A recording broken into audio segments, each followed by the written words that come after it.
ረዳት ሜዲካል ፕላዛ የሚባል ይሄ ሜዲካል ፕላዛ ለሐኪሞች ምንም ነገር ሳያስፈልጋቸው በአንድ ቀንና በሁለት ቀን ስራ መጀመር የሚችሉበት የራሳቸውን ሜዲካል ፕራክቲስ ወይም የሕክምና አገልግሎት የሚሰጡበት ቦታ ነው ያዘጋጀንላቸው። ጥሩ አይዲያ ሲሆን የሆነ ችግር የሚፈታ ሲሆን ደግሞ የብዙ ሰዎችን ችግር የሚፈታ ሐሳብ መሆን አለበት ብዬ አምናለሁ እና በዚህ ተቋም ውስጥ የተሟላ አገሪቷ ላይ እንደውም ካሉት ቤስት የሚባል ይሄ ኢሜጂንጉን ያልኩ የሬዲዮሎጂ የሰውነት የውስጥ አካሎቻችንን ፎቶ እንደማንሳት የሚሰሩት እቃዎች አልትራሳውንዱም፣ ኤክስሬውም፣ ሲቲስካኑም፣ ኤምአርአይውም፣ ማሞግራፊው፣ ቦንደንስቶሜትሩ፣ ኒውክሊየር ሜዲሲኑ እነዚህ ተሟልተዋል።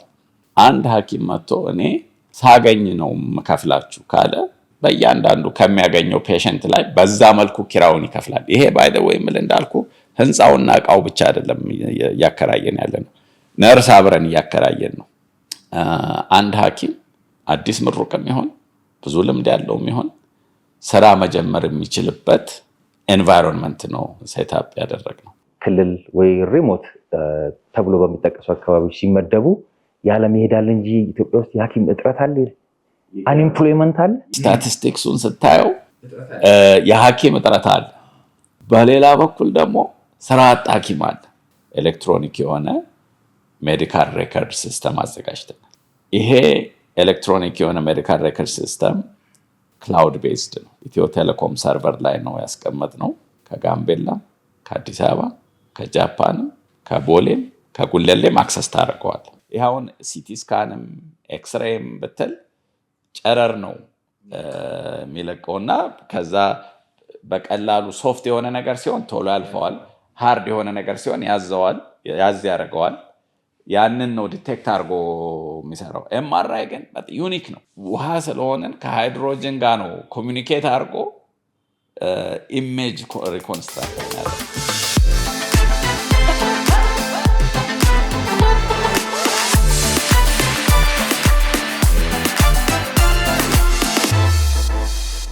ጤና ይስጥልኝ።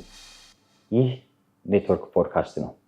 ክቡራትና ክቡራን ተመልካቾቻችን ዛሬ አንድ እንግዳ ጋብዘንላችኋል። እንግዳችን በቴክኖሎጂውም በተለይ ደግሞ በሕክምና ዘርፍ በቴክኖሎጂ ለመደገፍ ብዙ ስራዎችን እየሰሩ ነው የሚገኙት።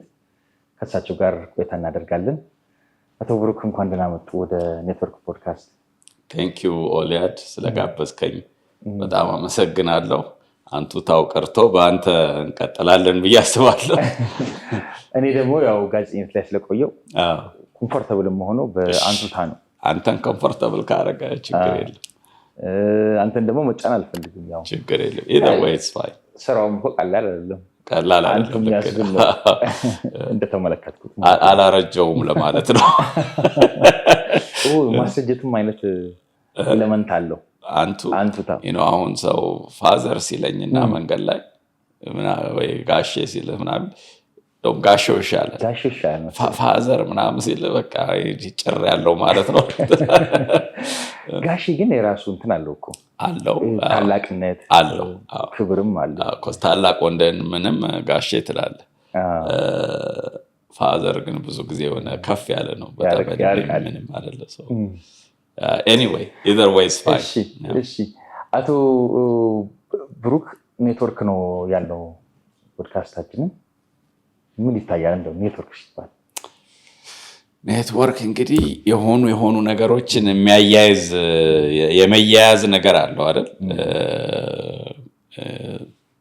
ወይ በገመድም ይሁን በስውርም ይሁን ብቻ ኮኔክሽንን የሚያመላክት ቃል ነው።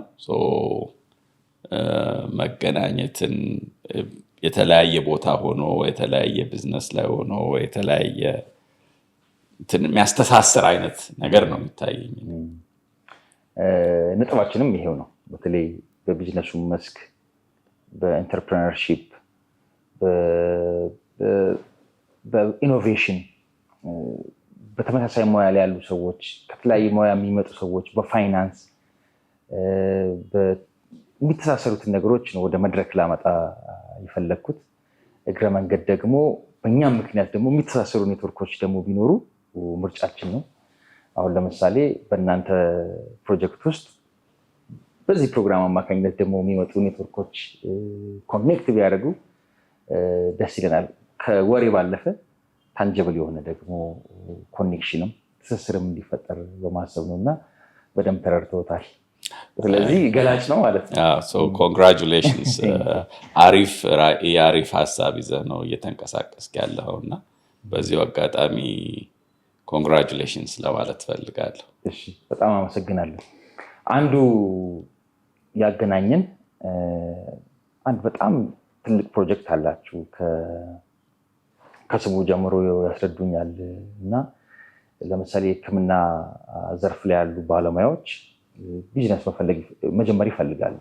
እንደሚታወቀው መምህራን ተደራጅተው ትምህርት ቤት ይከፍታሉ። ሐኪሞች ከክሊኒክ አድርገው እንደዚህ በትልልቅ ሆስፒታል ድረስ ለማሳደግ ያልማሉ። ሁሉም አይሳካላቸው። እንደዚህ አይነት ሀሳብ ላላቸው ሰዎች እንደው ምን ይዛችሁ መጣችሁ? ኢምፕረስ አድርጎኛል ስሰማና ሼር ብናደርገው በዚህ አጋጣሚ። ረዳት ሜዲካል ፕላዛ የሚባል እያቋቋምን ነው። ይሄ ሜዲካል ፕላዛ ልክ እንዳልከው ለሐኪሞች ምንም ነገር ሳያስፈልጋቸው በአንድ ቀንና በሁለት ቀን ስራ መጀመር የሚችሉበት የራሳቸውን ሜዲካል ፕራክቲስ ወይም የሕክምና አገልግሎት የሚሰጡበት ቦታ ነው ያዘጋጀንላቸው። ኢማጂን አንድ የሆነ ወይም የሆነች ሐኪም ስፔሻሊስት ነች ልበል። ሕክምና ትምህርቱ ራሱ የመጀመሪያው ራሱ 6-7 ዓመት ነው። ከዛ ስፔሻላይዝ ሲያደርጉ 1-2 ዓመት አለ። ከዛ ፕራክቲስ ለማድረግ ይሄ አገልግሎት ለመስጠት የራሳቸውን ቢዝነስ ለመጀመር ከፈለጉ ጣጣው ብዙ ነው። ቤት መከራየት አለ፣ የሰው ኃይል መቅጠር አለ፣ ጽዳት፣ ጥበቃ፣ ከሕክምናው ጋር ያልተገናኘ ነርስ፣ ከሕክምናው ጋር የተገናኘ ንግድ ፍቃድ ማውጣት አለ። እነዚህ ፕሮሰሶች ሜዲካል ኢኩፕመንቱ፣ ላቦራቶሪው፣ ኢንቨስትመንቱ ቀላል አይደለም።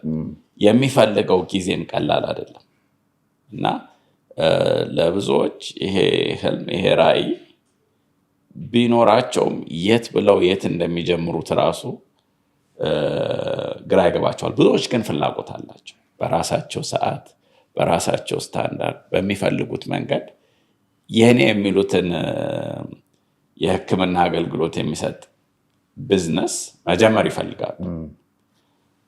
አሁን በጠቀስኳቸው ምክንያቶች ግን ወይ አይጀምሩትም ወይ ደግሞ ጀምረውትም አትራፊ ላይሆን ይችላል፣ ወይ ደግሞ ሲጀምሩትም ከዚህ ከካፒታል ጫና ምናምን የተነሳ ስታንዳርዱ ወረድ ባለ መልኩ ሊጀምሩት ይችላሉ።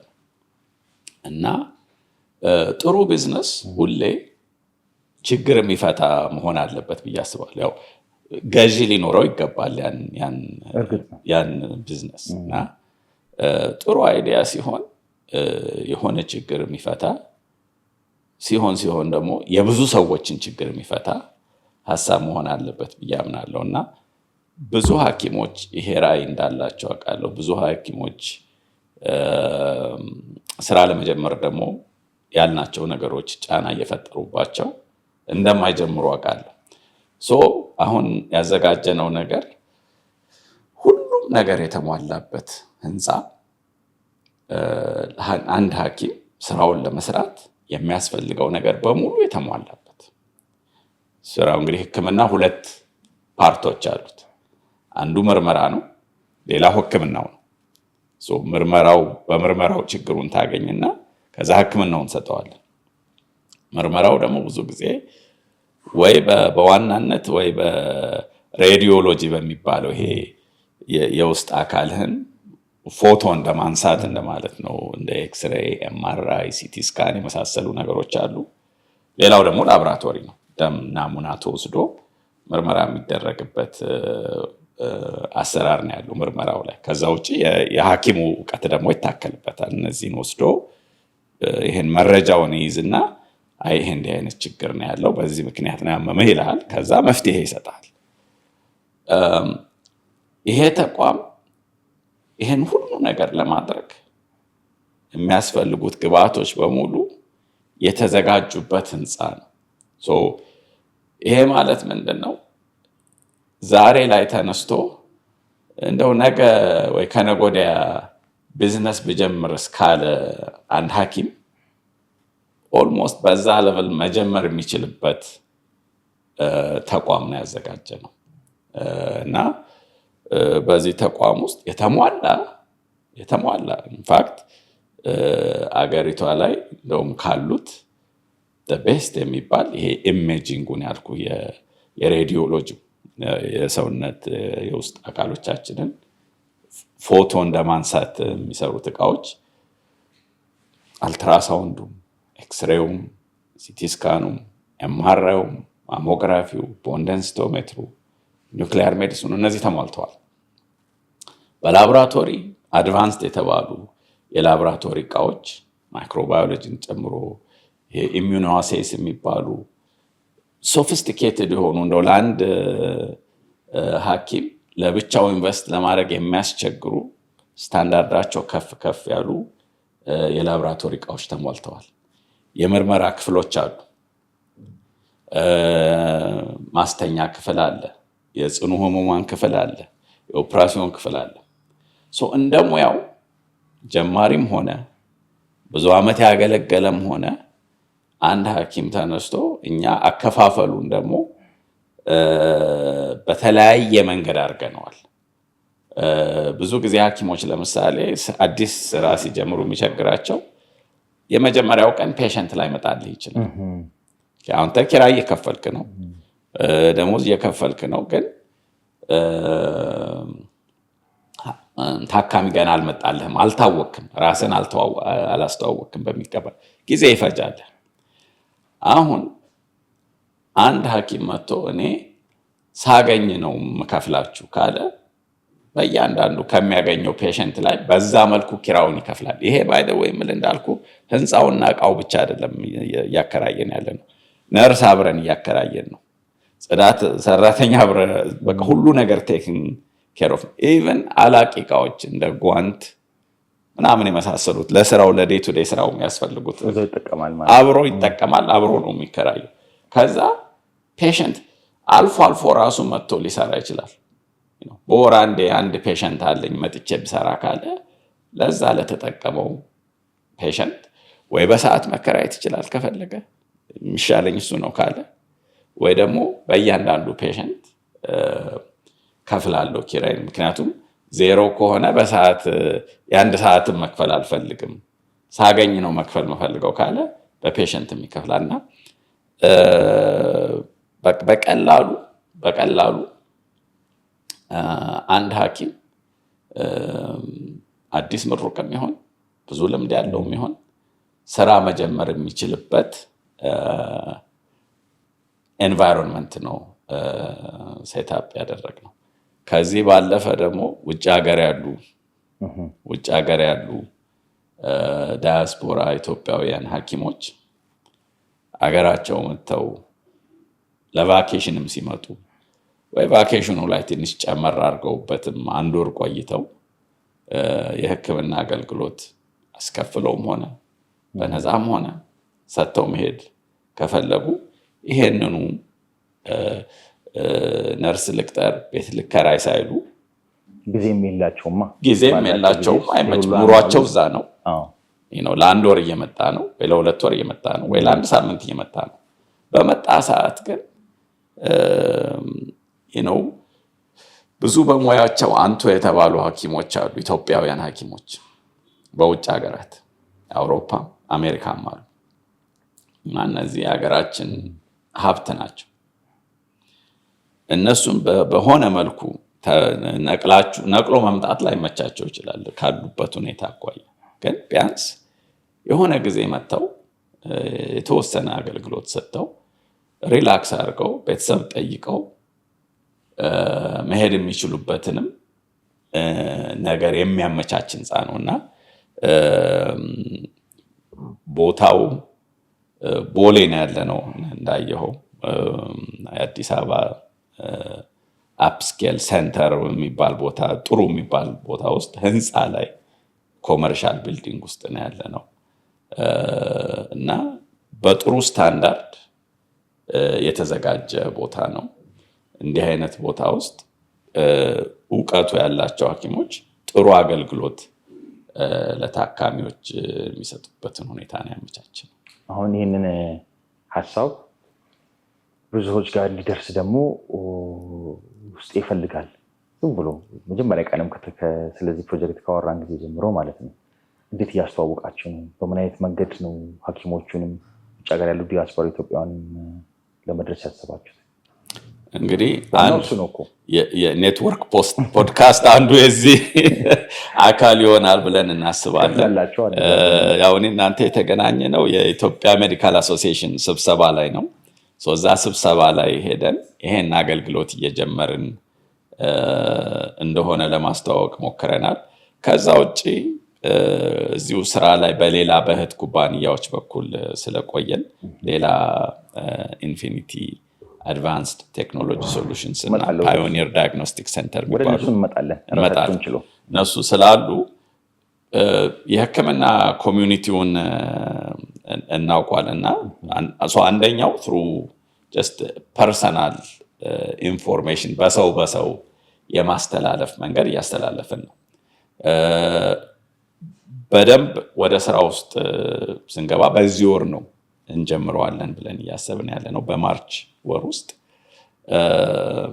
ስንገባ ዴን በሶሻል ሚዲያው በደንብ ውጭ ሀገር ያሉትም እንዲያውቁ በሊንክዲንም በፌስቡክም በዩቱብም ማስታወቂያዎቹን ይሄ ነገር አለ የሚለውን ነገር ለማስተዋወቅ እንሞክራለን ብለን እናስባለን። አሁን ግን የመጀመሪያው ለማስተዋወቅ ይሄ ነገር እየመጣ ነው ብለን የሄድነው የዚህ የኢትዮጵያን ሜዲካል አሶሲዬሽን ስብሰባ ላይ ኮንፈረንስ ላይ ዓመታዊ ስብሰባቸው ላይ ነበረ። ከዛ ውጭ እንዳልኩ እንዲሁ ይሄን ነገር ሲያበረታቱንም የቆዩ ጀምር ወይ እያሉ የሚጠይቁን እና ፍላጎቱ ያላቸው ፐርሰናሊ የምናውቃቸው ሐኪሞች አሉ። ፊድባኩ እንዴት ነው ልል ነበረ አንዱ ጥያቄ። ፊድባኩ እስካሁን በጣም ጥሩ ነው። ካሰብኩት በላይ በጣም ጥሩ ፊድባክ ነው ያለው። እኛም ደግሞ እንዲህ ቢሆንስ እንዲያ ቢሆንስ የሚሉትን ነገሮች እንግዲህ ደንበኛ ንጉስ ነው ይባላል። አሁን ብዙ በሆስፒታል ኮንቴክስት ካየኸው ሐኪም የዛ ሆስፒታል ተቀጣሪ ነው። በዚህ ካየኸው ሐኪም ደንበኛችን ነው፣ ደንበኛ ንጉስ ነው። እነዚህ ጥያቄዎቻቸውን የተለያየ አይነት ኢንትረስት እንዳላቸው ያየ ነው። እንዳልኩ ለዚህ ነው አንዳንዱን ባገኘኸው ፔሸንት በታካሚ በመጣል ቁጥር ትከፍለኛለህ፣ አንዳንዱን በሰዓት አንዳንዱን በወር አንዳንዱን እያልን የመጣ ነው። ፍላጎታቸው የተለያየ ነው እና እነዚህ ነገሮች ደግሞ ስላካተትንላቸው ደስተኞች ናቸው። እስካሁን ባለው በጣም አሪፍ አይዲያ ነው ከማለት ውጭ ይሄ ምን ይጠቅማል ይሄ ምን ይሰራል ያለን አንድም ሰው የለም። በጣም ጥሩ አይዲያ ነው። ባይ ዘ ወይ በተለይ ወጣት ሐኪሞች ላይ በተለይ ጀነራል ፕራክቲሽነሮች ጋር ስትመጣ ኢቨን የሐኪም ስራ አጥነት አለ። ኢቨን ሆስፒታል ተቀጥረው ስራ ማግኘት ያልቻሉም አይነት ሐኪሞች አሉ። ካልመረጡ በስተቀር ለምሳሌ እጣ ሲያወጡ ልክ እንደተመረቁ እጣ ሲያወጡ አውቃለሁ። ክልል ወይ ሪሞት ተብሎ በሚጠቀሱ አካባቢ ሲመደቡ ያለም ይሄዳል እንጂ ኢትዮጵያ ውስጥ የሐኪም እጥረት አለ። ይገርማል። በጣም ግራም ያጋባ ነገር ነው አይደል? ይሄ ሁሉ በአንድ በኩል ስታቲስቲክሱን ስታየው እጥረት አለ፣ የሐኪም እጥረት አለ። በሌላ በኩል ደግሞ ስራ አጥ ሐኪም አለ። ብዙ ሐኪም በሙያው መስራት ካለመቻሉ ከሕክምና ጋር ባልተገናኙ ቦታዎች ላይ ተቀጥረው የሚሰሩ ብዙ ጀነራል ፕራክቲሽነር በተለይ ሐኪሞች አሉ። የሚገርም ነው። ለምሳሌ በቃ የሆነ ቦታ ወይም ሪሰርች እንትን ሊሆን ይችላል፣ ሴክሬታሪ ልትሆን ትችላለች፣ ኤንጂኦዎች ውስጥ አንዳንዴ ክፍያውም ጥሩ ስለሆነ ሊሆን ይችላል። ግን እምልህ ዝቅ ባለ ደሞዝ ከሐኪም ባነሰ ክፍያ ስራ ከማጣ ብሎ ስራ የሚጀምር ብዙ ሐኪም አለ። ምክንያቱ ምን መሰለህ? ይሄ አሁን ያልኩ ነገር ነው ዋናው ምክንያት። ይሄ ሰውዬ ስራ ልጀምር ካለ አንደኛ በክልልም ደረጃ ቢሆን አሁን መንግስት ድሮ ያስተማረውን ሁሉ ይመድብ ነበር። አሁን እንደዛ አይደለም። እኔ ያንን ነው የማውቀው። ለዛ ነው ተምሮ የጨረሰ የማይመደብ አልነበረም እስከሆነ ጊዜ። ከሆነ ጊዜ በኋላ ግን ራሳቸው ስራ ማግኘት አለባቸው። ቢኮዝ እንደዛ አይነት ዲማንድ የለም። እነዚህ ወይም የመክፈል አቅም ሊሆን ይችላል እነዚህ ሆስፒታሎች ውስጥ በክልልም ነው።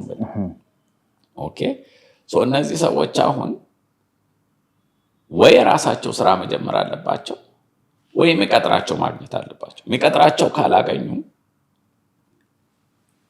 ይሄ የራስ ስራ መጀመር የሚለው ምንም በቃ እንዲህ ብለህ የምትጀምረው ነገር አይደለም። ቅድም ባወራናቸው ምክንያቶች አዲስ የተመረቀ ሐኪም ከየት ብሎ አንድ ክፍል እስከየት ይከራያል? ክፍል ተከራይቶ ጽዳት ብሎ እንዳልኩ ዕቃ አስገብቶ እንዴት አድርጎ ያደርገዋል? በጣም ቻሌንጂንግ። አሁን እኛ እያደረግን ያለ ነው። ሪስኩ ደግሞ ይሄን እየከፈለ ታካሚ ወዲያው ላያገኝ ይችላል። ሐኪም መሆን አንድ ነገር ነው። የሕክምና ቢዝነስ ማስተዳደር፣ ፕሮሞሽን መስራት፣ ማርኬት ማድረግ ደግሞ ሌላ ነገር ነው። እንደዛ አይነት ሰፖርት በሌለበት ሁኔታ መኖሩንም አውቆ ታካሚ ላይ መጣለት ይችላል። በዛ ጊዜ ምንድነው የሚሆነው? እነዚህ ፊክስድ የሆኑ ኮስቶች አሉ። የቤት ኪራዩ፣ የመብራቱ፣ የውሃው፣ የጥበቃው፣ የጽዳቱ ምናምን አሉ። ክሊኒክ የከፈቱት እንኳን በበቂ ሁኔታ ብዙ ጊዜ ወይ ፕሮፊታቸው በጣም ትንሽ ነው ወይ ኪሳራ ላይ የሚያሉ አሉ። እነዚህ በቃ የሆነ ነገር ተሰካክቶላቸው መጀመር የቻሉት ናቸው። ሳይጀምር ቀርቶ ደግሞ ሚንሱም ሳይኖረው ቀርቶ እንዳልኩ በተለያየ ባልፈለገው ሙያ ላይ ሆኖ ይሰራል እና ይሄንን ችግር ለመፍታት ነው አንዱ 100% ለእነዚህ ብቻ ሳይሆን እንዳልኩ ሲኒየሮቹም እንዲኖሩ እንፈልጋለን። በሆነ ፕሮፖርሽን ብዙ ልምድ ያላቸው ተፈላጊነት ያላቸው ሐኪሞች እዚህ ፕላዛ ውስጥ እንዲሰሩ እንፈልጋለን። ጀማሪዎቹም እዚህ ፕላዛ ውስጥ መጥተው እንዲሰሩ እንፈልጋለን። ነርሶች ከሆኑ የራሳቸውን ነገር መጀመር ከፈለጉ ደግሞ የቤት ለቤት አገልግሎት የሚሰጡበት ቦርሳ ምናምን አዘጋጅተን ኪቶቹን አዘጋጅተን ዋናው አሁን ይሄን ነገር የምናሳልጥበት ቅድም አንተ ቴክኖሎጂ የሚያልከው ያው ሕክምና ሲሰጥ የተደረገው ምርመራ ሐኪሙ ያለው ነገር ማመዝገብ አለበት። ፋይል ይኖርሃል። አንድ ሐኪም ቤት ስትሄድ በብዛት በድሮ ጊዜ ይሄ ፋይል በወረቀት ላይ ነበር የሚጻፈው። የሆነ ሼልፍ ላይ ተደርድሮ ልታየው ይችላል። ካርድ ስታወጣ የሚወጣው ፋይል ከመዝገብ ቤት የሚመጣው ሜዲካል ሂስትሪያችን ማለት ነው። ኤግዛክትሊ። አሁን ይሄ በኮምፒውተር ሆኗል፣ በኔትወርክ ሆኗል። እኛ ደግሞ ኤሌክትሮኒክ የሆነ ለዚህ በኮምፒውተር የሚሰራ ኤሌክትሮኒክ የሆነ ሜዲካል ሬከርድ ሲስተም አዘጋጅተናል። ይሄ ኤሌክትሮኒክ የሆነ ሜዲካል ሬከርድ ሲስተም አንዱ ለየት የሚያደርገው ባህሪው ክላውድ ቤዝድ ነው። ክላውድ ቤዝድ ማለት ምንድነው? ኢትዮ ቴሌኮም ሰርቨር ላይ ነው ያስቀመጥነው። ከጋምቤላም፣ ከአዲስ አበባ፣ ከጃፓንም፣ ከቦሌም፣ ከጉለሌም አክሰስ ታደርገዋል። ስለዚህ አሁን ነርሶችም የቤት ለቤት አገልግሎት ሲሰጡ ይሄንን ሜዲካል ሬከርድ ተጠቅመው አገልግሎት እንዲሰጡ ከፕላዛው ባሻገር ፕላዛ ውስጥ ገብተው የሚሰሩ ሐኪሞች አሉ። ከፕላዛው ባሻገር ደግሞ የቤት ለቤት አገልግሎት መስጠት የሚችሉ ሐኪምም ነርስም ካለ ሄደው ዛሬ አንተን የሆነ ነገር አድርጎ አክሞ የሆነ ነገር አድርጋለህ ያ ሂስትሪ እንዳይጠፋ ታብሌት ይዛ መታለት መዘገብ ትችላለች። ይህንንም የማሳለጥ ስራ ነው። ወደ ማዕከል ይመጣል ማለት ነው። ወደ ማዕከል ይመጣል። ሐኪሙ መጥቶ ፕላዛው ጋር አይቶ ቤት ሄዶ አንዳንድ ነገር መጻፍ ከፈለገ አስታውሶ ወይ ሌሊት አሞ የሆነ ማየት ከፈለገ ከስልኩ ከላፕቶፑ ኢንተርኔት ብቻ ነው የሚፈልገው።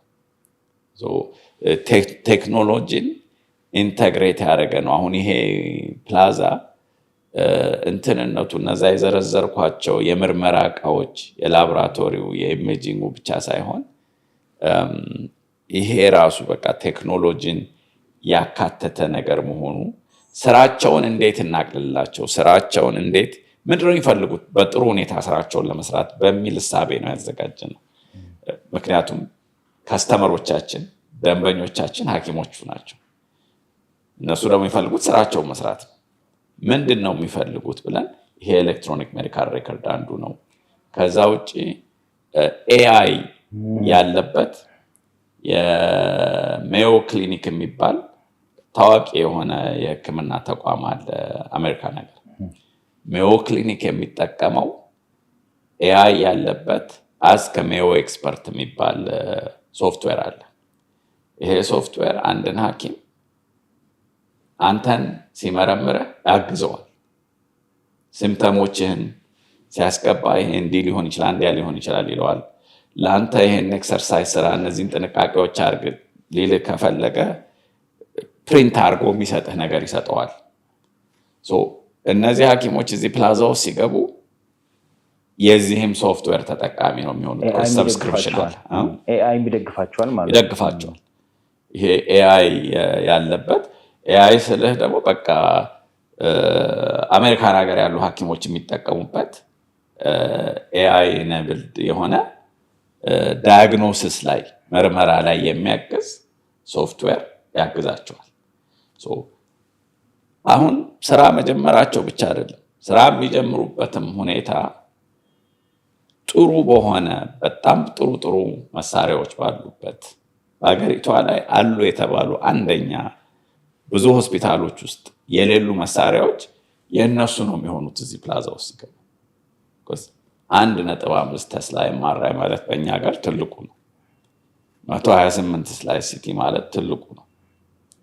እነዚህ ሁሉ በአንድ ላይ ሁሉንም የያዘ ማሞግራፊ ሲስተማችን የጡት ካንሰር የሚመረምረው መሳሪያ ስቴት ኦፍ አርት የሆነ ቤስት የሚባል ነው። በእኛ ሀገር ብቻም ሳይሆን በአሜሪካንም ሀገር ደረጃ አጥንት የሚመረምር የቦን ደንሲቶሜትር የሚባል መሳሪያ ይሄ ሶፍትዌሩ አለ የሚያገዛቸው ምርመራው ላይ። አሁን ይሄ በቃ አይዲያል የሆነ ኤንቫይሮንመንት ነው። አንድ ሐኪም ሲጀመርስ አቅም ውስጥ ቢኖረው አንድ ሐኪም ለምን ለብቻው ይሄን ሁሉ ይፈልጋል? ቤተር ሼርድ ሲሆን እንደ ሀገርም እነዚህ እዚህ ሀገር የሚመረቱ ነገሮች አይደሉም። ዶላር አውጥተን የምናመጣቸው ነገሮች ናቸው። ከመጣ አይቀር ሼርድ ሆኖ እንደ ሀገር ሞስት ዩዝ ተጨምቀው በደንብ በብዙ ሰው ላይ ጥቅም ላይ ውለው አገልግሎት ሲሰጡ ነው እንደ ሀገርም ተጠቀምንም ነው። እና እንደዚህ አይነት ሼርድ ኤንቫይሮንመንት ውስጥ መሆናቸው ጥሩ ነው። እና ይሄ ሐኪም ስራ እንዲጀምር ማስቻል ከአንድ በራሱ ጥሩ ቢዝነስ ነው። ግን ስራ የሚጀምርበት ኤንቫይሮንመንት ደግሞ በጣም ለስራው ምቹ የሆነ እንዲሆን በዚህ ለብል ምቹ እንዲሆን ማድረጉ ደግሞ እሱን ይጠቅመዋል። እኛ እሱን ስንጠቅም ደግሞ እሱ ደግሞ ህብረተሰቡ ጥሩ አገልግሎት ያገኛል ማለት ነው። ሐኪሙ እውቀቱም ኖሮት በጥሩ መሳሪያ፣ በጥሩ ኤንቫይሮንመንት፣ በጥሩ ሶፍትዌር ካልተደገፈ እጅን ወደኋላ ታስረ እንደመስራት ነው። የእሱ ደንበኛ ደግሞ ታካሚው ነው። ያ ደግሞ እነዚህን ጥሩ ውጤት ያገኛል በዚህ ማለት ነው። እና እስቲ መጨረሻውን ያሳምረው። በጣም ኤክሳይትድ የሆንኩበትና በቃ እንዳልኩት ጥሩ ቢዝነስ ችግር መፍታት አለበት ብዬ አምናለሁ። በቃ ይሄማ ችግር ይፈታል ብዬ እኔም የጀመርኩ ነው። እስካሁን ደግሞ ያገኘኋቸው ሰዎች በሙሉ ሐኪሞችም ሐኪም ያልሆኑም በጣም አሪፍ ነው ግፋበት እያሉ ነው። እንግዲህ ከሆነ ከዓመት በኋላ ደግሞ ኢንተርቪው እናደርጋለን እንዴት ነው ብለን። ጉድ ላክ። ታንክ ዩ።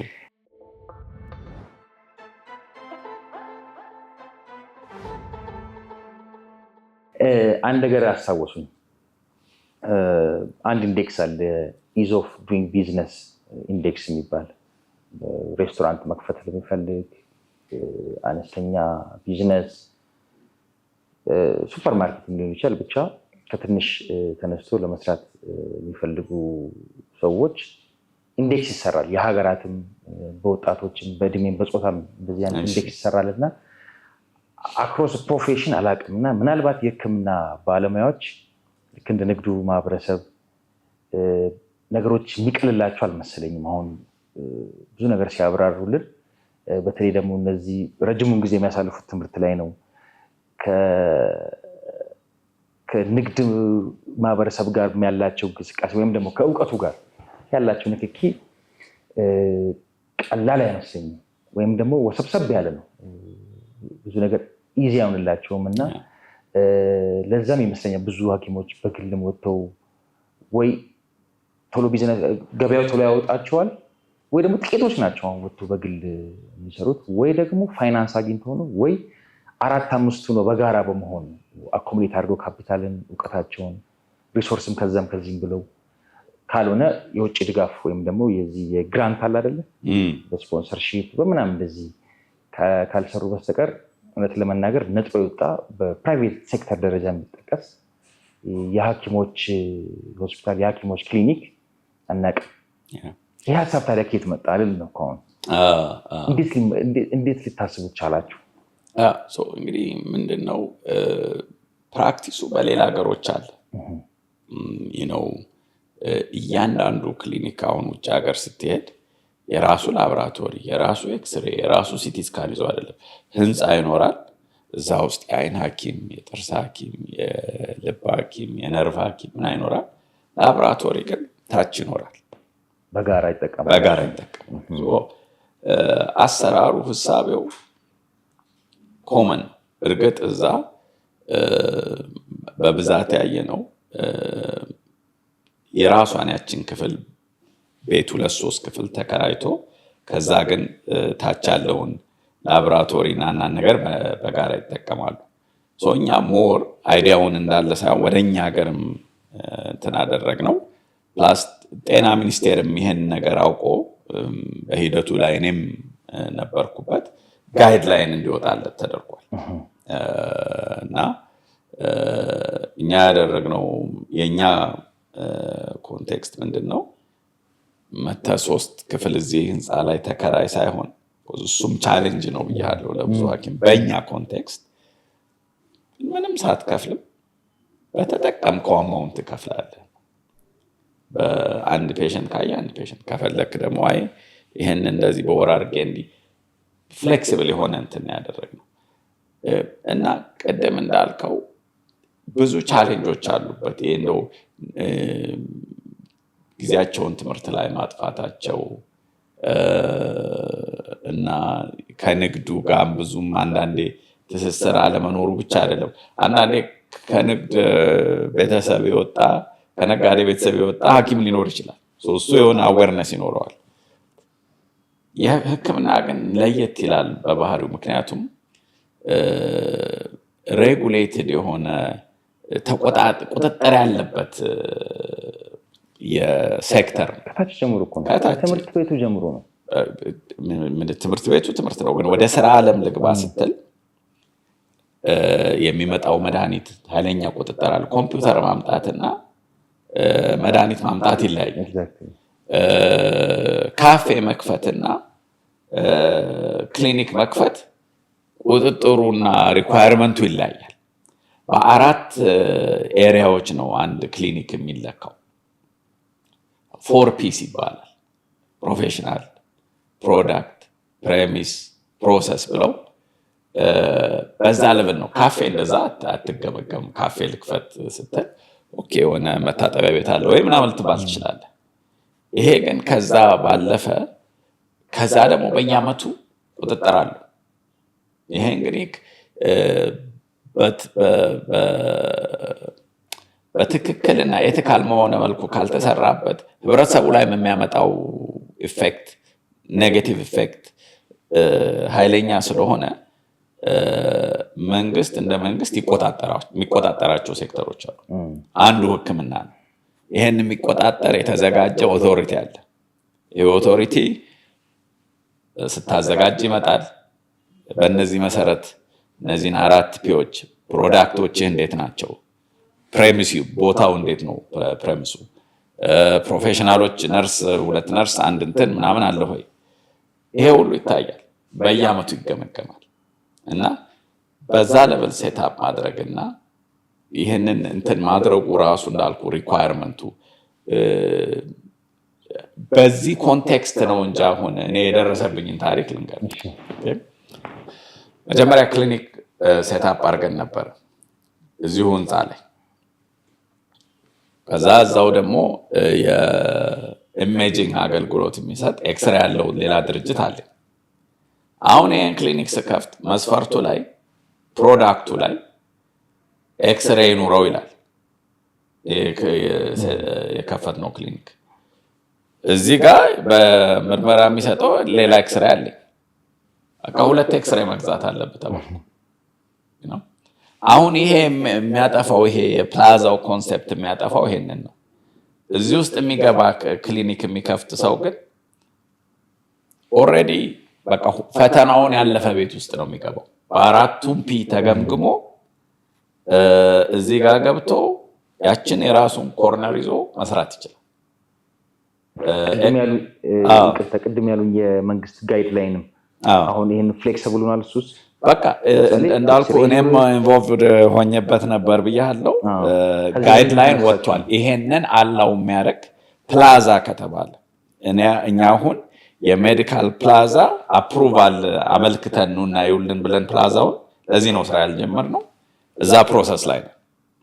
አሁን ይሄ ፕላዛ አንዴ ረዳት ሜዲካል ፕላዛ ላይሰንስ ሆኗል፣ አፕሩቭድ ሆኗል ከተባለ በኋላ እዛ ህንፃ ላይ ገብቶ የሚሰራ የነርቭ ሐኪም ኤክስሬ የታለ ይባላል። ለብቻ ግን ሄጄ የነርቭ ሐኪም ቤት ልክፈት ብል ኤክስሬ የታለ ላብራቶሪ የታለ ይባላል። ስለዚህ አሁን መንግስትም ይሄን ነገር ሬኮግናይዝ አድርጎ ወደዚህ መጥቷል። እኛም ደግሞ ይሄን ጋይድላይኑን ተጠቅመን ይሄን ነገር ሴታፕ አድርገናል። ይሄ ያቀልላቸዋል። በቃ መጥተው ኤክስሬውም አለ፣ ላብራቶሪውም አለ፣ ኤምአርአይውም አለ።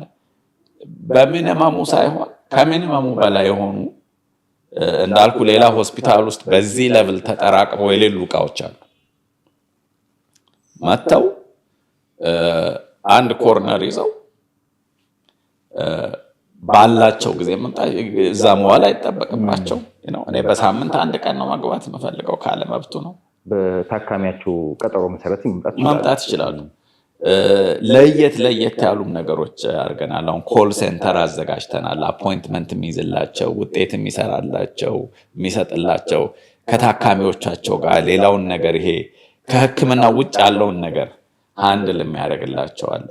ታካሚዎቻቸው አምቡላንስ ቢፈልጉ አምቡላንስ ሄዶ የሚያመጣቸው አለ።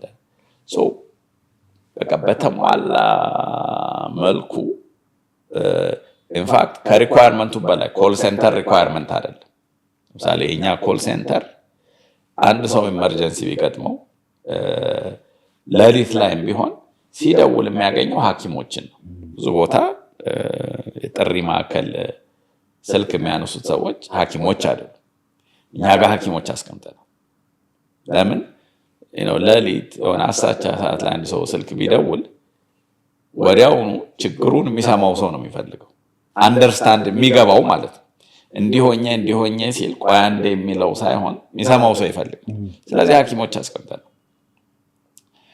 እነዚህ ሐኪሞች ደግሞ የነዚህ ፕላዛው ደንበኛ የሚሆኑት ሐኪሞች ለነሱ የሚያገለግሉ ናቸው። የነሱን ፔሸንቶች መከታተል፣ ፎሎአፕ ማድረግ፣ ውጤታቸው ደረሰ ወይ፣ አመማቸው ወይ፣ ቀጠሮውን ማኔጅ ማድረግ ይሄን የሚያደርጉ ናቸውና ይሄን ሪኳየር አያደርግም። ኢቨን ፕላዛውም ግን ለስራው ያስፈልጋቸዋል። ተጨማሪ ተዘጋጅቶላቸዋል። 2-3 የኢንተርኔት መስመር አለ። ክላውድ ቤዝድ የሆነው ኤሌክትሮኒክ ሜዲካል ሬከርድ አለ። የላቦራቶሪ ኢንፎርሜሽን ሲስተም አለ። የሬዲዮሎጂ ኢንፎርሜሽን ሲስተም አለ። እና እንዳልኩ እንደ ደንበኛ ስላሰብናቸው እነዚህ ሁሉም ሆስፒታል ውስጥ ባይኖሩም ግን በቃ አስፈላጊ ናቸው ለስራው ያልናቸውን እንትን አዘጋጅተናል። ኮሚዩኒቲ መፍጠር ነው እየፈለግን ያለነው። አንተም በፖድካስቱ ለማድረግ እንደምትሞክረው ኔትወርክ የሚያደርጉበት የልብ ሐኪሙ ለነርቭ ሐኪሙ ነው። እኛ አንተ ልብ ብቻ አይደለም፣ ሳምባ ብቻ አይደለም፣ ጉበት ብቻ አይደለም። ሐኪሙ ስፔሻላይዝ ሊያደርግ ይችላል። የአንተን ችግር ለመፍታት ተመጋጋቢነቱ ተመካካሪነቱ ያስፈልጋል። ስለዚህ ይሄ በቃ የሚመጋገቡበት ኮላቦሬት የሚያደርጉበት ሐሳቡ ይሄ ነው። ቢያንስ እንደዛ አይነት ኤንቫይሮንመንት እንዲሆን ከዛ እንዳልኩ ዳያስፖራው ከውጭ ያለው ሐኪም ደግሞ ሲመጣ ኖሌጅ ትራንስፈር የሚኖርበት ነው።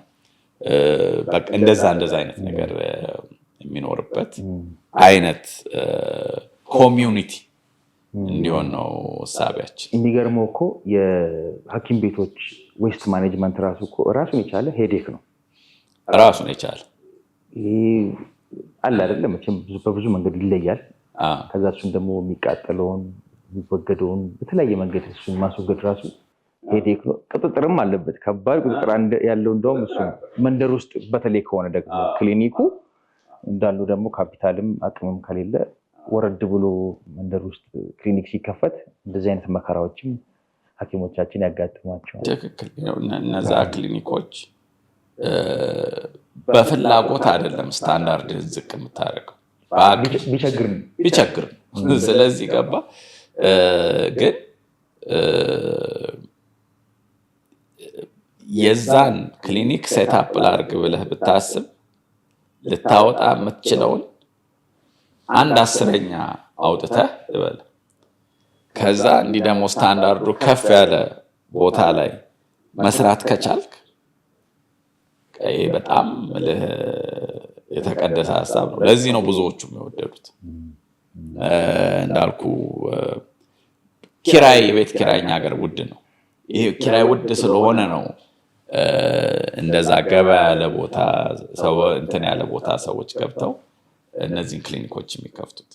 እንደዛ ስለሆነ ነው ኤንቫይሮንመንቱን፣ ሪሴፕሽኑን፣ የማማከር አገልግሎት የሚሰጡበት ክፍል በጥሩ ሁኔታ እንትን ያለ እንዴት አድርጌ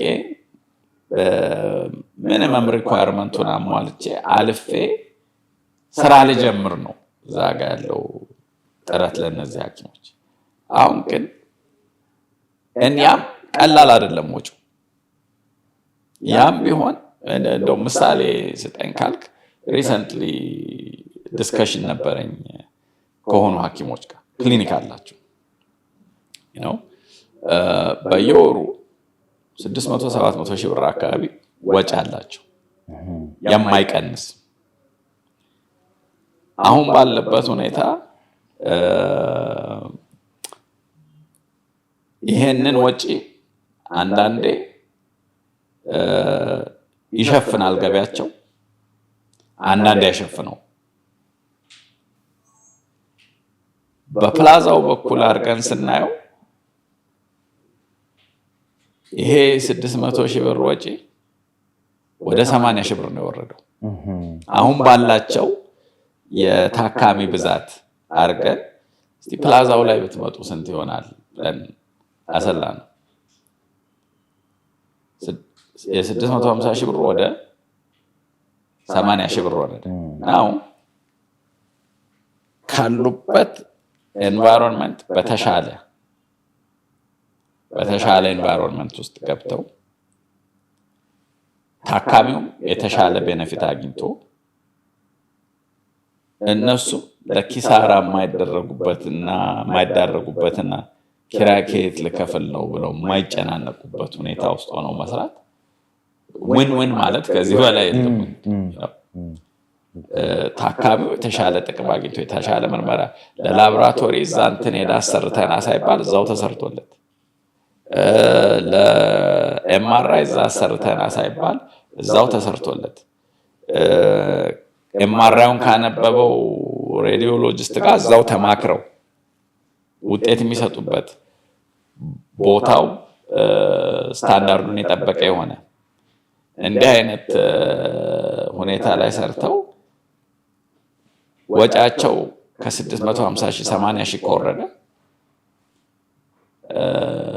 እና ፔሸንቱ ደግሞ የተሻለ ነገር ካገኘ እኛም ከዛ ተጠቃሚ ከሆነ እነሱም የተሻለ ከሰሩ ዌን ዌን ዌን ነው ይሄ በቃ። እና ለዚህ ነው ኤክሳይትድ ነኝ የምልህ በዚህ ስራ።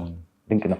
ሌላው የዲያስፖራ ኢትዮጵያውያን በቮለንተሪም አስከፍሎም በረፍት ሲመጡም እንዲያክሙ እድሉ እንዲያገኙ ለማድረግም እየተሞከረ ነው። እውነት እኛ ከነሱ ልንማር ነው ወይስ ለነሱ ኦፖርቹኒቲ ለማፍጠር ነው እንደዚህ አይነት ግብዣም እያቀረብን ያለ ነው? በዋናነት ከነሱ ልንማር ነው እውነቱን ለመናገር ከሆነ። ምክንያቱም ሕክምና በጣም ብዙ ይከፍላል። እነሱ ባሉበት ሀገር ጥቅም አለው። ለሕክምና የሚከፈለው ገንዘብ ብዙ ነው። ብዙ ብር ያገኛሉ እና እነዚህ ሐኪሞች ግን ይሄ ዓለም ላይ ያለው ግሎባል ያለው ቤስት ፕራክቲስ የምትለው በዛ ሲስተም ውስጥ ነው የሚሰሩት።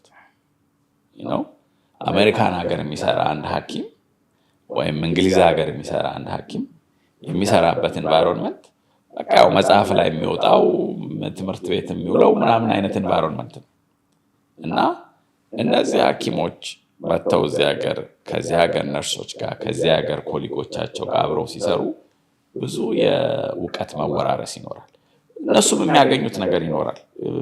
ይሄ ኤንቫይሮንመንት እንዴት ነው፣ ታካሚው እንዴት ነው ምናምን የሚለው የሚለይ ነገር አለው። ቢዝነስም ሆኖላቸው ሊያገኙበትም ይችላሉ። ኢንፋክት ከውጭ ሀገር እኮ መጥተው እዚህ ሀገር እየሰሩ ሆስፒታል ክሊኒክ ከፍተው የሚሰሩ ዳያስፖራ ሐኪሞች አሉ። በፈረቃ የሚሰሩም አውቃለሁ። በፈረቃ የሚሰሩ አሉ። አልፎ አልፎ እየመጡ የሚሰሩ አሉ። እዚህ ደግሞ ሙቭ ያደርጉም አሉ። የግዴታ ቮለንቲር መሆን የለበትም። እንደ ቢዝነስ ማሰብ ይችላል። እንደ ቢዝነስ ማሰብ ይችላል። የሙያ እርካታም እንዳለ ሆኖ ማለት ነው። እኔ እኮ እዚህ ሀገር እኮ መሰለህ እዚህ ሐኪም ስራ አጥቷል አልን ቅድም ስናወራ፣ ከዚህ ደግሞ ለሕክምና ወደ ውጭ ይሄዳል። በብዙ ሺህ የሚቆጠር ዶላር ነው እንደ ሀገር ሉዝ የምናደርገው ውጭ ሀገር ለሕክምና በሚሄዱ ሰዎች። አስተማማኝ አብሮ ይሄዳል። እንግዲህ ደግሞ እሱም ሌላ ውጪ ነው። አስተማሚ አብሮ ይሄዳል፣ ታካሚ ይሄዳል፣ ሆቴል ይቆያል። በአንዴ ላይ ይፈታለት ይችላል ችግሩ፣ መመላለስ ሊኖር ይችላል። የሰማሁት ኤስቲሜት እስከ $500 ሚሊዮን ድረስ የሚባል ኤስቲሜት አለ ለሕክምና ምክንያት በሕክምና ከዚህ ሀገር በሚሄዱ ሰዎች የሚወጣው ገንዘብ። ኦኬ ሄደው ማን ነው የሚያቸው? ያው እነዚህ እኮ ሐኪሞች አሉ የእኛ ሀገር አበሻ ዳያስፖራ ሐኪሞች አሜሪካ ያሉት፣ እንግሊዝ ሀገር ያሉት፣ ሌላ ሀገር ያሉት ከኛ ሀገር ብቻ ሳይሆን ከአፍሪካም ከሚድል ኢስትም ከየት የሚሄድ ታካሚ ያሉ ጥሩ ጥሩ ሐኪም ቤቶች ውስጥ ያሉት በተለይ እና እነዚህ ሐኪሞች እዚህ ሀገር መጥተው ሳይሄድ ቢያገኛቸው አንደኛ እኛን ያሻሽሉናል፣ እንደ ተቋም ዲማንድ ይኖራቸዋል። የሚሰራበትን ኤንቫይሮንመንት ይሄ እኮ እንዲህ አይደለም፣ ይሄን ፕሮሰስ ማስተካከል አለብህ፣ ይሄን ዕቃ በዚህ መቀየር አለብህ፣ ሴታፑ እንዲህ መሆን አለበት ብሎ እሱ የሚሰራበትን ትልቅ ሆስፒታል እንዲህ ብታደርገው እኮ የተሻለ ነው ብሎ ሊመክረኝ ይችላል። ሲያክም አብሮት ከሚያክመው ሐኪም ጋር ይሄ እንዲህ ቢሆን እዛ እንዲህ ነው የምናደርገው እንዲህ ነው። ያ መወራረሱ ያለው ፋክት ምንድን ነው? እዛ ሄልዝ ኬር አድቫንስ አድርጓል። በዛ ለበል አይደለም ያለ ነው። እኛ እዚያ ግልጽ ነው። ለዚህ ነው 500 ሚሊዮን የሚወጣው ወደዛ ሲኬድ ይሄ ሁሉ ሰው የሚሄደው ማለት ነው። ስለዚህ እነዚህ ሰዎች ከዛ መጥተው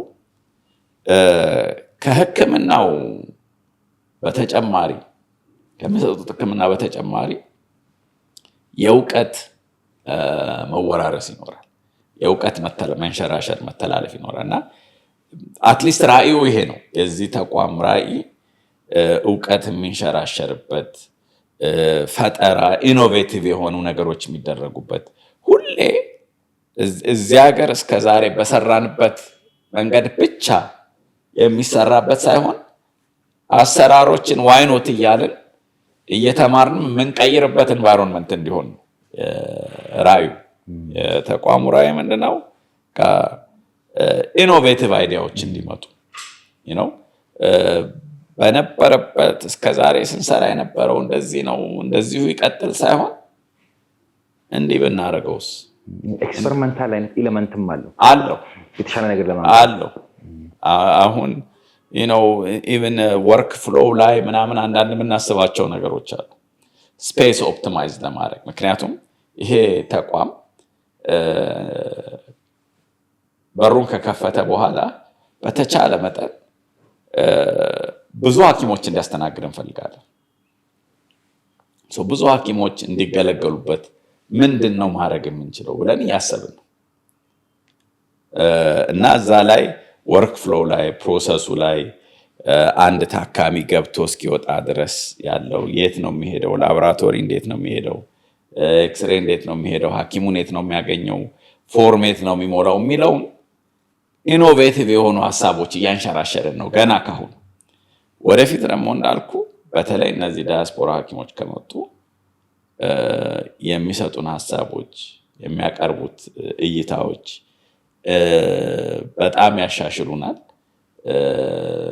ለእኛም ለኢንቨስተር፣ ለሐኪሞቹም፣ ለታካሚውም ጥሩ እንትን ይኖራቸዋል ብዬ አስባለሁ። ከሚጠቀሙት በላይ ይጠቅሙናል ብዬ ነው ማስቡ። ጥሩ እይታ፣ በጣም ጥሩ እይታ ነው። ወደ ፓዮኒር ሊሄድ ነው። ፓዮኒር እንዴት ተወለደ? ፓዮኒር ሴንተሩ ማለት ነው። ዳያግኖስቲክ ሴንተሩ እሱ እንግዲህ ይሄ አዲስ ቢዝነስ ነው። ያኛው አንጋፋ ነው። 18 ዓመቱ ነው። 2006 ላይ የመጀመሪያውን ኤምአርአይ ማሽን ወደ ኢትዮጵያ እኛ ነን ያመጣ ነው። ፓዮኒር ነው እና ወደዚህ የገባሁት እኔ ቦስተን ነበር የምኖረው። የሆነ ሰዓት ላይ ዳያስፖራ ነበርኩ። ኤክስፓየር አድርጓል ዳያስፖራነቴ። ማሳቹሴትስ ቦስተን ውስጥ ነበርኩና እዛ ጓደኛሞች ነበር የምንኖር። ሁለታችን ወደ አዲስ አበባ መጣን። አንደኛው ጓደኛችን ሳይንቲስት ነው፣ ይዘ ፊዚሲስት ከታዋቂ MIT የሚባል ትልቅ ትምህርት ቤት ከዛ በፊዚክስ ጨርሶ ቻይና ሄዶ ከሌላ እንደዚሁ ቻይና ኮሊጎቹ ጋር ኤምአርአይ ማሽን ላይ ይሰራ ነበር እና ኤምአርአይ ማሽን ኢንፋክት ግሬዲየንት ኮይል የሚባል ኮምፖነንት የኤምአርአይ ማሽንን ዲዛይን ያደርግ ነበር። ከዛኛ ሁለታችን ሌሎቹ ደግሞ እዚህ መተን ነበርና ቻይና እሱንም ለመጠየቅ ለስራም ቻይና መላለስ ነበር። ሲሄድም እሱ ጋር ነው ማርፈው፣ መስሪያ ቤቱ ሄዳለው ምናምና ያደስ አይዲያ እሱም ይህን ነገር ለምን አንወስደውም ኢትዮጵያ አለ። ኦኬ አንተ እዛ አለ፣ እኔ እዛ መሄድ አልችልም፣ ለምን ይህን ነገር አንወስደውም አለ። እሺ and then to make a long story short ያን የመጀመሪያውን እሱ የሰራበትን እስከዛሬም እየሰራ ያለ 10 ምናምን ዓመት በኋላ ኤምአርአይ ማሽን አመጣን። ፓዮኒር የተወለደው በዚህ ነው። ጓደኛዬ የዚህ ኤምአርአይ ማሽን ላይ የሚሰራ ሳይንቲስት ስለነበረ ይሄ ማሽን በጣም ኢምፓክቱ የሱም ቀላል አልነበረም። ኤምአርአይ ማሽን ሳይመጣ በፊት ኒውሮሎጂስቶች የሚባሉት እነዚህ የነርቭ ሐኪሞች ስራ የሚሰሩት ኦልሞስት እጃቸውን ወደኋላ ታስሮ ስሩ እንደማለት ነው። ምክንያቱም ኤምአርአይ ማሽን ነርቮችን የህብለሰረሰር ቁልጭ አድርጎ የሚያሳይ 20 ደቂቃ 15 ደቂቃ 25 ደቂቃ ማሽን ውስጥ ተኝተህ ስትነሳ ነርቭህን በምስል ያሳያል። የሚገርም አይነት ማሽን ነው። ይሄ ማሽን በሌለበት እነዚህ የነርቭ ሐኪሞች የሚሰሩት መርፌ እየወጉ ጀርባህን የተወሰነ ሜቢ ማደንዘዣ ሰጥተው ምናምን ሊሆን ይችላል ከዛ በኤክስሬይ ለማንሳት ነው የሞክሩት። ይሄ ኳሊቲው ጥሩ አይደለም፣ ለታካሚው ፔንፉል ነው። የሚያወጣውም ኢሜጅ ምንም የሚፈልጉትን አይነት መረጃ የሚሰጣቸዋል። በቃ ያው ኢሜጅ ያወጣል፣ ኤክስሬውም ኢሜጅ ያወጣል። ግን በቃ የሆነ መነጽር ላይ እንዴት ነው የሆነ ዳመና ኖሮበት የምታየው ኢሜጅ ልበል። በቃ ምንም ኤክስሬይ ለአጥንት ቆንጆ ነው። አጥንት ሃርድ ቲሹ ይባላል። ጨረራ ብርሶብህ ያንን ነው ዲቴክት የሚያደርገው፣ ስብራቱንም ያሳያል። ለዛ በጣም አሪፍ መሳሪያ ነው። ሶፍት ቲሹ ለሚባል ግን ይሄው ነርቭህ፣ አሁን ዲስክ ሃርድ ቲሹ ነው፣ ነርቭህ ግን ሶፍት ነው፣ ስጋ ነገር ነው፣ ነው አጥንት አይደለም። ብሬንህ ውስጥ አጥንት አይደለም። ደም ቢፈስ የሆነ ነገር ሆነ ውስጥ ጭንቅላት ውስጥ አጥንት አይደለም። ይሄ ሶፍት ነገር ነው እዛ ውስጥ ያለ። እነዚህ ነገሮች በደንብ አይታዩ ነበር። በተለይ አንጎል፣ ብሬን የምልህ ራሱ አንጎል በኤክስሬይ በኢሜጅ አታዩ። ኤምአርአይ ግን ቁልጭ አድርጎ ያሳየዋል። ከማሳየት በላይ እዛ ውስጥ እባጭ ቢኖር ካንሰር፣ ቱመር ምናምን ቢኖር ያሳያል። የተወሰነ መረጃም ስለ ካራክተሪስቲኩ ይሰጣል። ኢማጂን አንተ የነርቭ ሐኪም ሆነ በኤክስሬይ ስራ ስትባልና የነርቭ ሐኪም ሆነ ኤምአርአይ አጠገብ ኖሮ ስትሰራ እንደን እኛ ሀገር ሐኪሞች ጥሩ አይደሉም ብትል ገባ በምንድን ነው የምታመዛዝነው? እዚህ ጋር በኤክስሬይ ነው ያለው ይሄ ሰውዬ፣ እዛ ኤምአርአይ ያለው። አይ ቲንክ የመጀመሪያውን ኤምአርአይ ያመጣን ይሄ ኤምአርአይ ነገሮችን በጣም ነው የቀየረው። ካልኩ ነው ሁሌም አንድ ቢዝነስ ችግር መፍታት አለበት። ችግር ፈቷል። ችግር ከመፍታትም በላይ ብዙ የሆነ አንዳንድ የሆነ ስራ ካሰብከው በላይ ትርፍ ይሰጣል።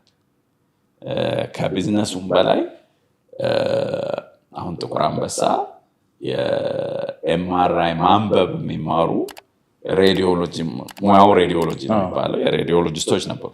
እዚህ ሬዲዮሎጂስቶች ከውጭ ሀገር በሚመጡ መጽሐፎች ላይ ወይም የሚመጡ ፊልሞችን እያዩ ሲዲ እያዩ ነው ወይም በፍላሽ የመጡ ኢሜጆችን እያዩ ነው ትምህርት የሚማሩት የነበረው። አሁን ግን እዚሁ ከታካሚዎች ከኛ ሴንተር የሚወጡት ኢሜጆች ታካሚውን መርዳት ብቻ አይደለም፣ ዳያግኖሲሱ ብቻ አይደለም፣ ለቀጣይ የሚማሩ ሬዲዮሎጂ የሚማሩት ተማሪዎችም እነዚህን እንትኖች ዲስከስ እያደረጉ አስተማሪዎቻቸው ነበሩ እኛ ጋር የሚሰሩት። በራችሁ ክፍት ነው ማለት ነው።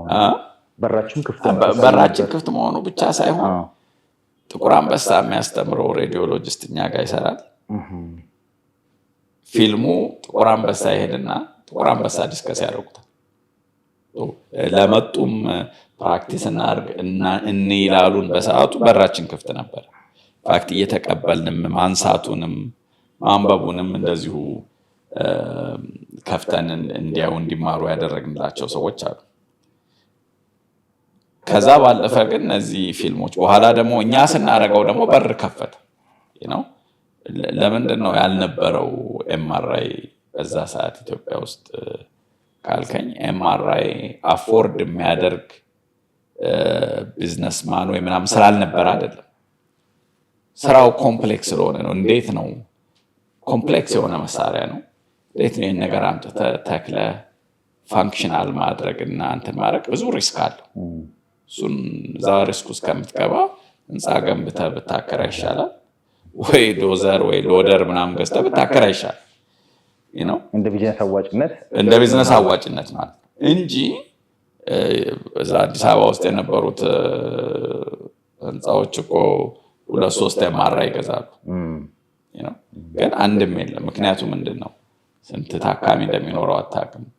ራሱ አምጥቼ ይሄን ነገር ተክዬ ስራ እንዲጀምር አድርጌ አስተዋውቄ እሰራበታለሁ ማለት ራሱ በሰዓቱ ለኛ እንደ ጨረቃ ላይ እንደማረፍ ነው። ኦፕሬት የሚያደርግ ባለሙያ አግኝታችኋል? እንዴት ታለፋችሁ? በሰዓቱ አንድ ባለሙያ መጣንና ኦፕሬት የሚያደርግ ለ6 ወር እዚህ ቆየ። ከውጭ መጣንና ለ6 ወር ቆይቶ ኦፕሬት የሚያደርጉትንም የሚያነቡትንም ሰዎች ጋር አብሮ ሰርቶ አሰልጥኖ አሳይቶ አንዳንድ ነገሮችን ሄደ።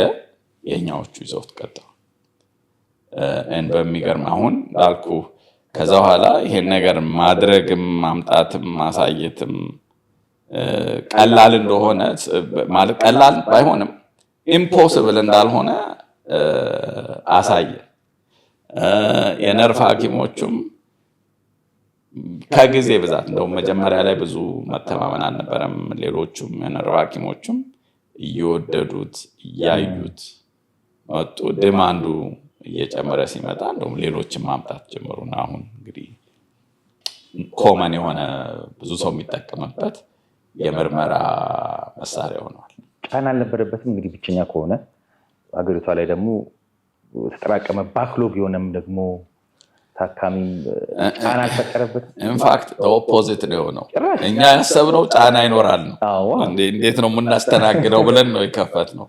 ለዚህ ነው ያልኩህ አሁን ሐኪሞችም ይቸገራሉ ያልኩህ። ኤክስፔክቴሽን ሳይሆን በቃ በደንብ ሊረዳህ ይገባል። አንድ ሰው በደንብ ጥቅሙን ሲያውቀውና ጥቅሙን ማስረዳት አለብህ። 1,000 ብር 2,000 ብር በሰዓቱ ከፍሎ ይሄን ምርመራ ለማድረግ እንደዛ ነበረ። ከማሽኑም ኢንቨስትመንት አኳያ ይሄን ብር ከፍሎ ለመመርመር ሐኪሙም ለማዘዝ ለዚህ ያገለግላል ጥሩ ነው ሲባል ሰምቷል። ኤክሴፕት አንዳንዶቹ እንዳልኩ በተለይ ነርቭ ሐኪሞቹ በደንብ ጥቅሙ ያለሱ ስራቸው ኢምፖሲብል ስለነበረ እነሱ ገብቷቸዋል። ግን በተለይ ሌላው ጊዜ ፈጀ። ኢንፋክት በየወሩ ሐኪሞች እየጋበዝን እያሳየን ኤምአርአይ ምንድን ነው፣ ኤምአርአይ ምን ይመስላል፣ ማሽኑ ምን ይመስላል። እንደውም ጨረር የለውም ኤምአርአይ። በጣም ፋሲኔቲንግ የሆነ መሳሪያ ነው። ባይተው ያለ ጨረር ነው ያንተን አንጎል ያንተን ነርቭ እንደዛ በፊልም ላይ የሚያወጣው። የራስ ቅሌን አልፎ ያን ነገር የሚያነበው ማለት ነው። የሚያነበው በጣም ፋሲኔቲንግ የሆነ ሶፊስቲኬትድ የሆነ ቴክኖሎጂ ነው ያለ። የሰው ልጅ ውስጡ አብዛኛው ውሃ ነው። ውሃ ደግሞ ሃይድሮጅን አይተማለው H2 አይደል? ውሃ ሃይድሮጅን 2 ሃይድሮጅን አንድ ኦክሲጅን ነው። የሃይድሮጅን አተሞች ጋር ነው ኢንተራክት አድርጎ ኢሜጅ ፕሮዲውስ የሚያደርገው። የሚገርም ነገር ማግኔት አለው። ኤምአርአይ ሲል ኤሙ ለማግኔት ነው፣ ማግኔቲክ ሬዞናንስ ኢሜጂንግ ማለት ነው። እነዚህ አተሞች ከእንትናቸው ያወጣቸውና ከሚሽከረከሩበት እንትን ኖክ ያደርጋቸዋል። ከዛ ሲመለሱ ሲግናል ይለቃሉ። ያን ሲግናል ዲቴክት አድርጎ ነው የሚያነበው። ብሬን ሪኮንስትራክት የሚያደርገው በጣም ይኸውን ሲቲ ስካንም ኤክስሬም ብትል ጨረር ነው የሚለቀውና ከዛ በቀላሉ ሶፍት የሆነ ነገር ሲሆን ቶሎ ያልፈዋል፣ ሃርድ የሆነ ነገር ሲሆን ያዝ ያደርገዋል። ያንን ነው ዲቴክት አድርጎ የሚሰራው። ኤምአርአይ ግን ዩኒክ ነው። ውሃ ስለሆነ ከሃይድሮጅን ጋር ነው ኮሚኒኬት አድርጎ ኢሜጅ ሪኮንስትራክት የሚያደርገው እና ሶፊስቲኬትድ የሆነ መሳሪያ ነው። እና የሆነው ነገር ምንድን ነው? መጀመሪያ ላይ በቃ እኛ በጣም ብዙ ሰው የለም አንድ ለእናቱ ነው ሲገባ ብዙ ሰው እንትን ይላል ብለን ስናስብ በራችን ስንከፍት ምንም የለም፣ ሰው አይመጣም።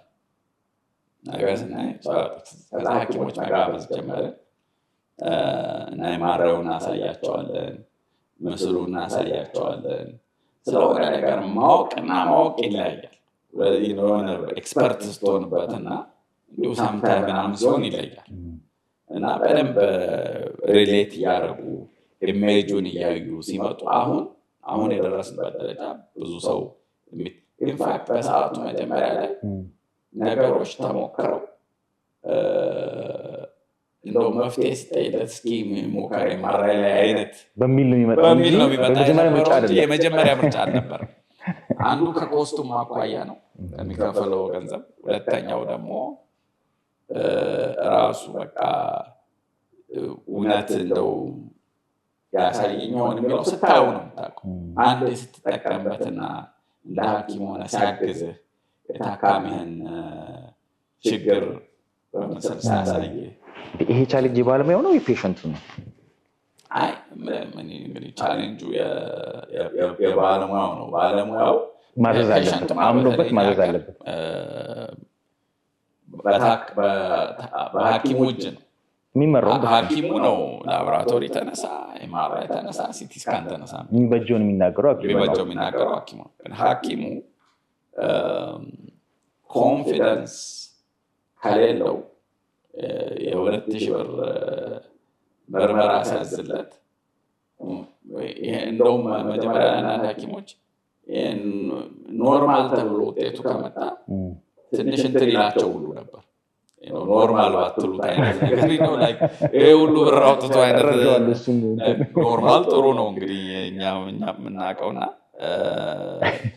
ሐኪሞቹ በደንብ በቃ እንደ ቱል በደንብ ያገለግለኛል ብለው 100% እምነት ማሳደር ነበርባቸው።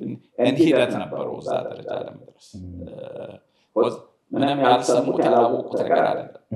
ሰምተውታል፣ ምን እንደሆነ ያውቃሉ፣ እንደሚሰራ ያውቃሉ።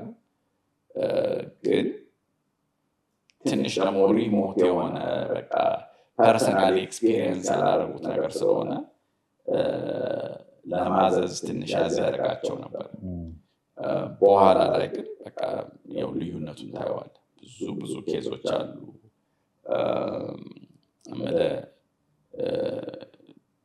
የጀርባ እንትኑ ላይ ስፓይኑ ላይ ሜኒንጃይተስ የሚባል ኢንፌክሽን በአንቲባዮቲክ እንትን ብሎት የጀርባ ህመም ስለነበረው የጀርባ ቀዶ ጥገና ሊያደርግ የነበረ ፔሸንት ትዝ ይለኛል።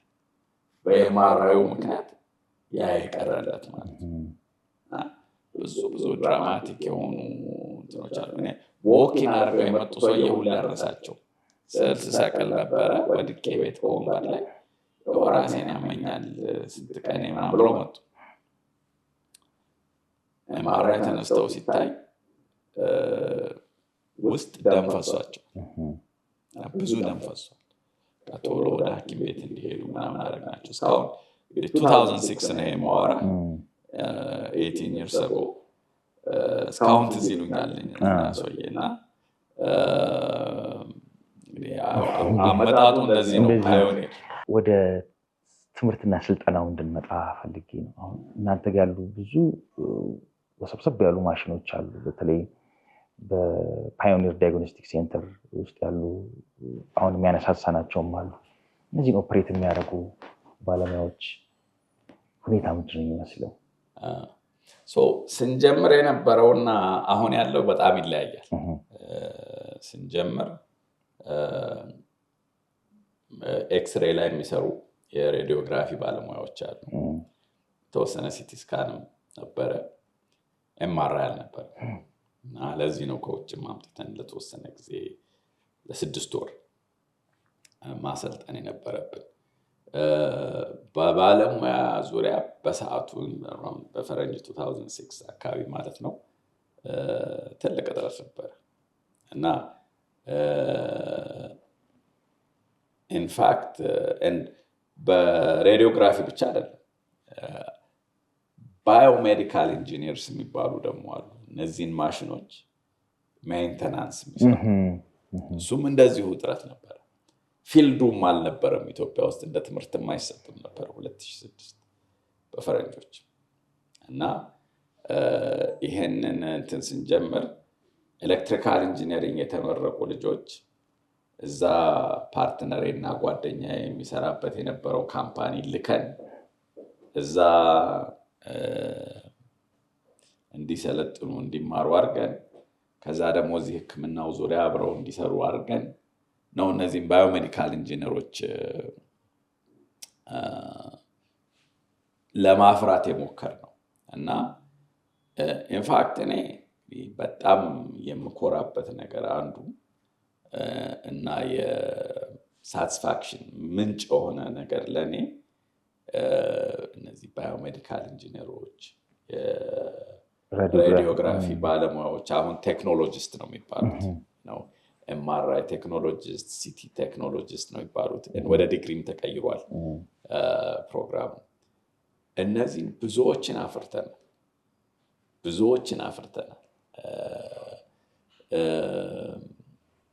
እኛ ተቋም የሚሰሩትን ብቻ ሳይሆን ብዙዎች ከትምህርት ቤት መጥተው እኛ ጋር ለተወሰነ ጊዜ ሰርተው አንዳንዶቹ በራሳቸው እንደው መተን ማየት ይፈቀድልናል ብለው፣ አንዳንዶቹ ደግሞ ጥቁር አንበሳ ወይ ጳውሎስ ወይ አንዱ ትምህርት ቤት መድቧቸው መጥተው ፕራክቲስ አድርገው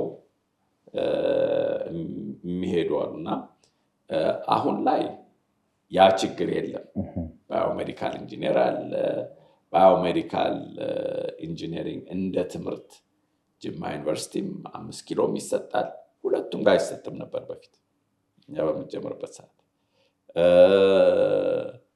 ሬዲዮግራፊ ነበረ፣ ግን ይሄ በዚህ በቴክኖሎጂስት ደረጃ በዲግሪ ፕሮግራሙ ምናምን አልነበረም።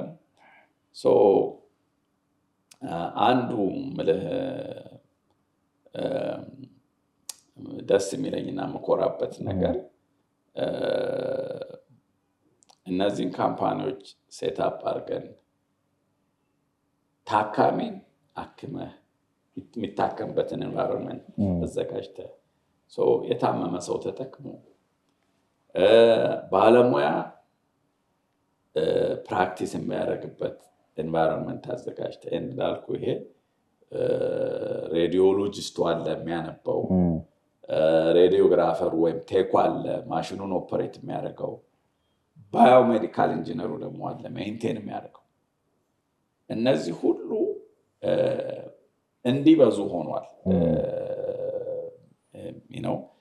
እኛም ባቋቋምናቸው ድርጅቶች ውስጥ ከዛም ወጥተው ደግሞ ወደ ሌላ ሄደው የራሳቸውንም እንትን ያሉ በግላቸው ሁሉ የሚሰሩ እና በቃ አንዱ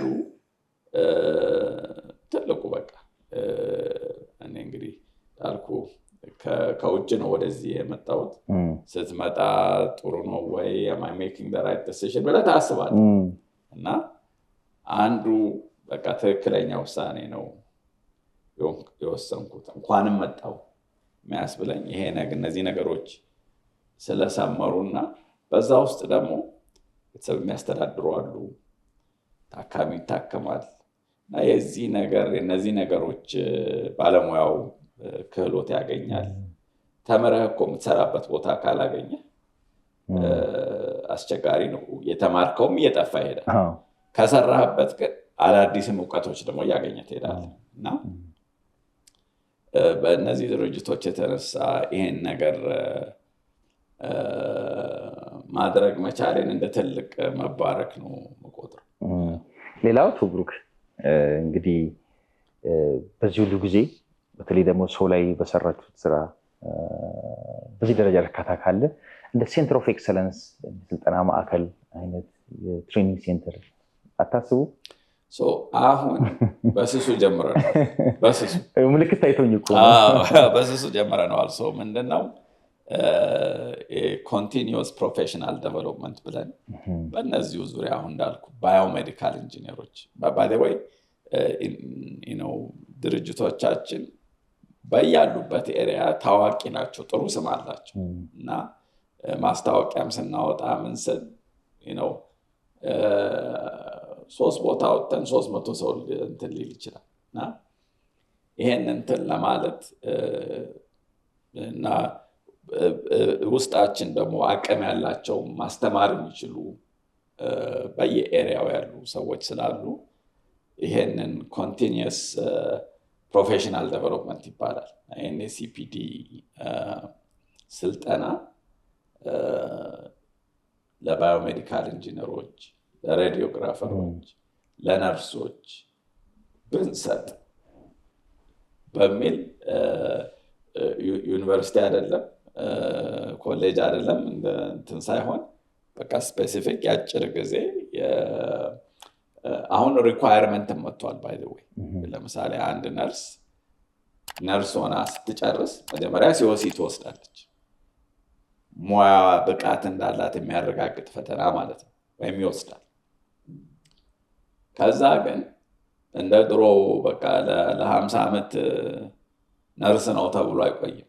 በየሆነ ጊዜ ተጨማሪ ማሻሻያ ስልጠና ወስደሃል ወይ ተብሎ ተጠይቆ ያን ካልወሰደ አይታደስለትም ላይሰንሱ። ይሄ ለሐኪም፣ ለነርስ፣ ለሬዲዮሎጂስት፣ ለሕክምና ባለሙያዎች በአጠቃላይ ለብዙዎቹ ያለ ነገር ለዛም ያግዛቸዋል።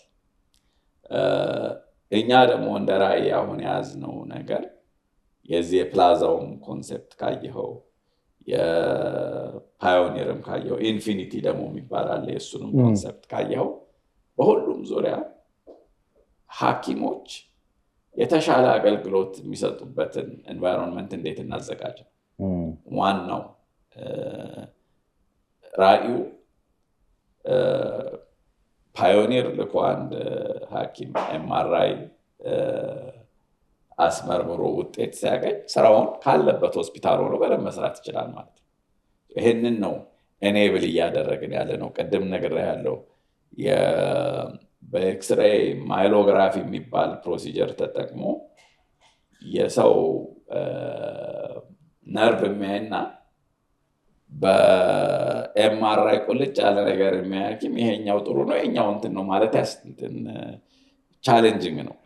ይሄኛውንም እኛ ሀገራችን ውስጥ ያሉትም ሐኪሞች በተለይ ደግሞ ብዙዎች ወደ ውጭ እየሄዱ ጥሩ ሐኪሞች ስለሚሆኑ ይሄ ኤንቫይሮንመንቱ ነው እየገደባቸው ያለው እና ለእነሱ ይህን የሚሰሩበትን ኤንቫይሮንመንት እናሻሽል። ከቢዝነሱም ባሻገር እንዳልኩ የፕላዛውም እንትን ይሄ ነው። የፓዮኒርም ልካችሁ መርመረን እንላክ የሚለው ይሄንን ነው። አሁን የሲፒዲውም እንደዛ ነው። የኮንቲኒየስ ፕሮፌሽናል ዴቨሎፕመንቱ ክህሎታቸውን የማሻሻል የእነሱን አቅም የመገንባት በእነሱ ውስጥ ደግሞ ያው ታካሚውንም የማገልገል ሳቤ ይዘን ነው እየተንቀሳቀስን ያልነውና እያደረግነው ነው ልልህ ነው። በዚህ በኮንቲኒየስ ፕሮፌሽናል ዴቨሎፕመንት በሚል አጭር ጊዜ ስልጠናዎች እየሰጠን በተለይ ባዮሜዲካል ኢንጂነሮችን፣ ሬዲዮግራፈሮችን ወይም ቴክኖሎጂስቶችን፣ ነርሶችን፣ ሐኪሞችን ኢንክሉዲንግ ስፔሻሊስቶችን በየኤሪያቸው ስልጠናዎች እያዘጋጀን ራሳቸውን አፕዴት እያደረጉ የሚሄዱበት ኤንቫይሮንመንት አዘጋጅተናል። ይሄ ደግሞ እንዳልኩ የፕላዛውም ጋር የሚያያዝ ነው። በቃ እዛ ያሉ እርስ በርስ መማማሩ አለ ብያለሁ። የውጮቹ ሲመጡ አለ ብያለሁ። ከዛ ደግሞ ፎርማል በሆነ መልኩ ደግሞ እነዚህን አጫጭር ኮርሶች እያዘጋጀን ለመስጠት እየሞከርን ነው።